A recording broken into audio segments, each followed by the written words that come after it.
তো hey guys, welcome back to my channel. আবারও কিন্তু একটা নতুন ভিডিও নিয়ে চলে এলাম এবং আজকের ভিডিওতে আমরা কথা বলবো খাদার মুভির টোটাল 6 দিনের বক্স অফিস কালেকশনকে নিয়ে কথা বলবো, সন্তান মুভির টোটাল 6 দিনের বক্স অফিস কালেকশনকে নিয়ে এবং কথা বলবো, চালচিত্র মুভির টোটাল 6 দিনের বক্স অফিস কালেকশনকে নিয়ে কথা বলবো, প্যাভিজন মুভির প্রথম দিনের বক্স অফিস কালেকশনকে নিয়ে। তো ভিডিওটা আপনাদের জন্য অনেকটা ইন্টারেস্টিং হতে চলেছে, তাই ভিডিওটাকে শুরু থেকে নিয়ে শেষ পর্যন্ত কন্টিনিউ করবেন এবং আপনি যদি আমার চ্যানেলে ফার্স্ট টাইম হয়ে থাকেন তো প্লিজ চ্যানেলটাকে সাবস্ক্রাইব করে ভিডিওতে একটা লাইক করে দেবেন। তো চলুন ভিডিওটি শুরু করা যাক।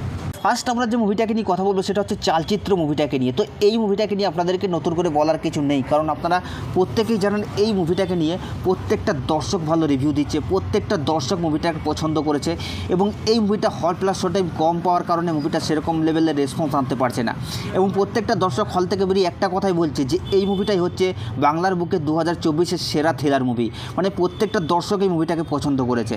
তো মুভিটা সত্যিই অনেক হল প্লাস শো টাইম কম পেয়েছে, কিন্তু তারপরও মুভিটা যে হারে বক্স অফিস কালেকশন নিয়ে আসছে সেটা ভাই আসলেই কিন্তু একটা record breaking box office collection. মুভিটা ভুল টাইমিংয়ে রিলিজ হওয়ার কারণে মুভিটা হল প্লাস শো টাইম পায়নি, নাহলে অন্য টাইমে এলে এই মুভিটা সুপারহিট ব্লকবাস্টার মুভি হয়ে যেত। তো এই মুভিটা তার অলরেডি 6 দিন কমপ্লিট করে নিয়েছে এবং এই মুভিটা তার ডে 6-এ এসে 18টার মতো শো হাউসফুল দিয়েছে এবং ডে 6-এ এসে মুভিটা বক্স অফিস কালেকশন করছে প্রায় 12 লক্ষ টাকার মতো এবং টোটাল 6 দিনে মুভিটা বক্স অফিস কালেকশন করছে 1,02,00,000 টাকার মতো। তো গাইস, এই মুভিটার বক্স অফিস কালেকশন নিয়ে আপনাদের কি মতামত নিজের কমেন্টে অবশ্যই জানাবেন। তো গাইস, সেকেন্ড আমরা যে মুভিটাকে নিয়ে কথা বলবো সেটা হচ্ছে রাজ চক্রবর্তীর পরিচালিত মুভি সন্তানকে নিয়ে। তো সন্তান মুভিটাকে নিয়ে আপনাদেরকে নতুন করে বলার কিছু নেই, কারণ এই মুভিটা এখনও পর্যন্ত দুর্দান্ত লেভেলের রেসপন্স নিয়ে আসছে এবং এই মুভিটাই সেই মুভি যেটা খাদানের সাথে কিন্তু জোর কদমে টক্কর দিচ্ছে এবং টক্কর দেওয়া বলাটা ভুল হবে, কারণ এই মুভিটার বাজেট এবং খাদান মুভিটার বাজেট আসমান জমিন ফারাক আছে, কিন্তু সেই তুলনায় আমরা যদি দেখি তাহলে এই সন্তান মুভিটা কিন্তু খাদানকে বিট করছে, মানে বক্স অফিস কালেকশন মোটামুটি ভালোই নিয়ে আসছে। তো এই মুভিটার তো রিভিউ রিয়াকশন সব কিছু ভালো পেয়েছে এবং প্রত্যেকটা দর্শক মুভিটার গল্পকে পছন্দ করেছে এবং এই সব ধরনের মুভি দেখার জন্য কিন্তু আমাদের বাংলায় অনেক দর্শক আছে, কারণ অলরেডি আমরা জানি উইন্ডোজ প্রোডাকশনের যে মুভিগুলো আছে সেগুলো প্রত্যেকটাই ব্লকবাস্টার। তো এবং সেই দিক থেকে আমরা যদি দেখি তাহলে সন্তান মুভিটা যে একটা সাফল্য আনবে সেটা আমরা অনেক আগের থেকেই প্রেডিকশন করেছিলাম। তো যাই হোক, এখন আমরা কথা বলবো যে সন্তান মুভিটা তার ডে 6 এসে কত টাকা বক্স অফিস কালেকশন করলো। তো গাইস, এই মুভিটা তার ডে 6 এসে প্রায় 22টার মতো শো হাউসফুল দিয়েছে এবং ডে 6-এ বক্স অফিস কালেকশন করেছে 19 লক্ষ টাকার মতো এবং টোটাল মুভিটা 6 দিনে বক্স অফিস কালেকশন করছে 1,42,00,000 টাকা। তো এই মুভিটার বক্স অফিস কালেকশন নিয়ে আপনাদের কি মতামত আপনারা নিজের কমেন্টে অবশ্যই জানাবেন।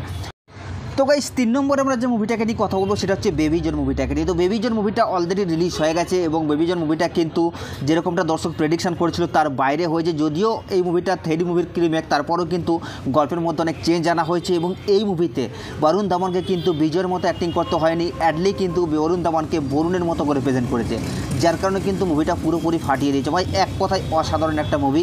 আপনি রিমেক দেখছেন, যদি 3D দেখেছেন তাহলে হয়তো কোথাও গিয়ে আপনার বোর ফিল হবে, কিন্তু আপনি যদি 3D না দেখেন থাকেন তাহলে কিন্তু এই মুভিটাতে প্রত্যেকটা সময় আপনি চিৎকার করবেন, এনজয় করতে পারবেন। কারণ ভাই বরুণ ধাওয়ানের অ্যাকশন সিকোয়েন্স আলাদা লেভেলের এবং তার সঙ্গে সঙ্গে ভাইজানের কেমিও প্রত্যেকটা দর্শককে ভাই কাঁপিয়ে রেখে দিচ্ছে এবং যার নাম না করলেই নয় এই মুভির ভিলেন। 3D মুভিতে আমরা যে ভিলেনকে দেখেছিলাম সেটা একটা নর্মাল শান্ত মেজাজের ভিলেন ছিল, কিন্তু এখানে জাকি শ্রফকে যেভাবে প্রেজেন্ট করা হয়েছে ভাই, এখনকার টাইমে আমাদের সিনেমাতে যেরকম টাইপের ভিলেন আমরা দেখতে পাই ভাই তার থেকেও ডেঞ্জার লুকে প্রেজেন্ট করছে জাকি শ্রফকে। ভাই যখন পর্দায় আসছে পুরো কাঁপিয়ে দিচ্ছে।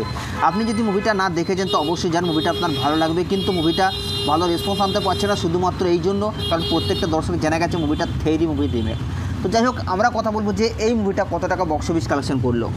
তো গাইস, এই মুভিটা তার প্রথম দিন এসে বক্স অফিস কালেকশন করেছে 12,10,00,000 টাকার মতো। তো এই মুভিটার বক্স অফিস কালেকশন নিয়ে আপনাদের কি মতামত নিচের কমেন্টে অবশ্যই জানাবেন, কারণ আপনাদের মতামত জানা আমাদের জন্য অবশ্যই জরুরি।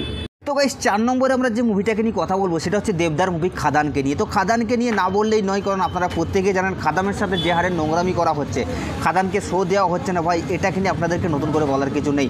আজকে বেবিজন রিলিজ হয়েছে, যার কারণে কিন্তু আজকে আবারও খাদানের উপর একটা এফেক্ট পড়েছে, খাদানের শো টাইমকে কমিয়ে দেওয়া হচ্ছে, যেখানে খাদানের ভাই ঘন্টায় 2000-এর মতো টিকিট সেল করছে, তারপরেও সেই মুভিটাকে শো দেওয়া হচ্ছে না, যেখানে বেবিজন অনেকটাই পিছনে পড়ে আছে বাংলার বুকে খাদানের থেকে, তারপরেও কিন্তু বেবিজনকে শো দেওয়া হচ্ছে, অন্যান্য ইন্ডাস্ট্রি সিনেমাকে শো দেওয়া হচ্ছে, কিন্তু খাদানকে শো দেওয়া হচ্ছে না। দেবদা চাইছে বাংলা সিনেমা ইন্ডাস্ট্রি অনেকটাই ঘুরে দাঁড়াক, কমার্শিয়াল মুভির দিক থেকে ঘুরে দাঁড়াক, কিন্তু না, এখানে কেউ সাপোর্ট করছে না। বাংলার হল মালিকরা দেবদাকে শোই দিচ্ছে না, তো যাই হোক, সেটাকে নিয়ে আপনাদেরকে নতুন করে বলার কিছু নেই, এটা আপনারা কম বেশি প্রত্যেকেই শুনেছেন।